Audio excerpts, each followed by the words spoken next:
അസ്സലാമലൈക്കും. കണ്ണൂർ ഗ്രാൻഡ്മ കുക്കിങ്ങിലേക്ക് എല്ലാവർക്കും സ്വാഗതം. ഞാനിന്നിവിടെ കണ്ണൂർക്കാരുടെ സ്വന്തം കണ്ണൂരപ്പത്തിൻ്റെ റെസിപ്പിയുമായിട്ടാണ് വന്നിട്ടുള്ളത്. ഇവിടെ ഏത് കടകളിലോ ബേക്കറിയിലോ പോയാൽ ഇത് കിട്ടും. വീട്ടിൽ കൂടിയിലൊക്കെ ഉണ്ടെങ്കിൽ ഈ അപ്പം ഇല്ലാതെ ഉണ്ടാവില്ല. എന്നാൽ ഇങ്ങനെ ഇതുണ്ടാക്കാമെന്ന് നമുക്ക് നോക്കാം. 1 കപ്പ് അരി 4 മണിക്കൂർ വെള്ളത്തിൽ കുതിർത്തിയെടുത്ത അരിയായത്.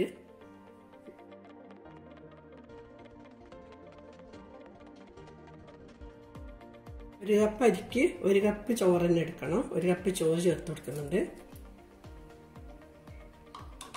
അരക്കപ്പിൽ കുറച്ച് കുറവായിട്ട് പഞ്ചസാര എടുത്തിട്ടുണ്ട്. നിങ്ങൾക്ക് മധുരത്തിനനുസരിച്ചിട്ട് ഇട്ട് കൊടുക്കാം. 1/4 കപ്പ് മൈദ, 1/2 ടീസ്പൂൺ ഉപ്പ് ചേർത്ത് കൊടുക്കുന്നുണ്ട്. 1/4 കപ്പ് വെള്ളം ഒഴിച്ചു കൊടുക്കാം. 1/4 ടീസ്പൂൺ ഏലക്കായ പൊടിച്ച് ചേർത്ത് കൊടുക്കുന്നുണ്ട്. ഇനി ഇതെല്ലാം കൂടിയിട്ട് നല്ലപോലെ അരച്ചെടുക്കാം. ഞാൻ ഒന്നിച്ചിട്ട് തന്നെ അരക്കുന്നത്, അത്രേ ക്വാണ്ടിറ്റി ഉള്ളൂ. അരി അരച്ചായിട്ടുണ്ട്. ഇതൊരു പാത്രത്തിലേക്ക് മാറ്റാം. ഈ ഒരു കട്ടിയിലാണ് വേണ്ടത്. ഇത് അടച്ചു വെച്ചിട്ട് 8 മണിക്കൂർ മാറ്റി വെക്കാം. 8 മണിക്കൂർ കഴിഞ്ഞിട്ടുണ്ട്. നമ്മൾ അരച്ച് വെച്ചത് തുറന്ന് നോക്കാം. കട്ടിയൊക്കെ കണക്കന്നെ.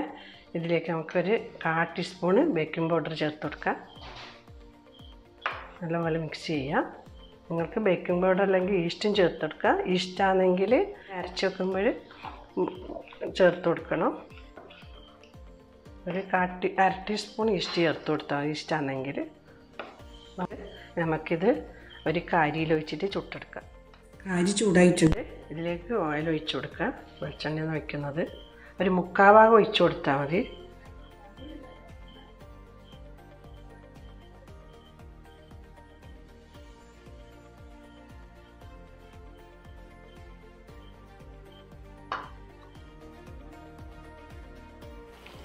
ഓയിൽ ചൂടായിട്ടുണ്ട്. നല്ലപോലെ ചൂടായി. ഓരോരു കുഴിയിലേക്ക് ഒഴിച്ചു കൊടുക്കുക.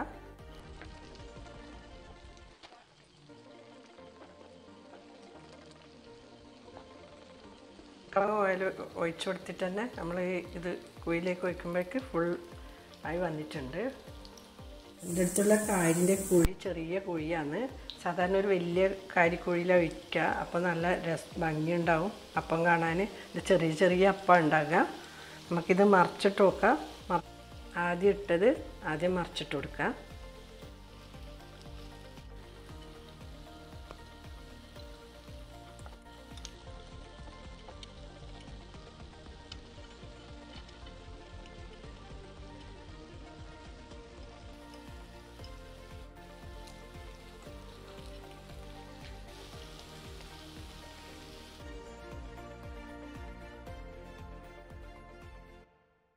മാറ്റം മറ്റുള്ളതും ഇതുപോലെ ചുട്ടെടുക്കാം.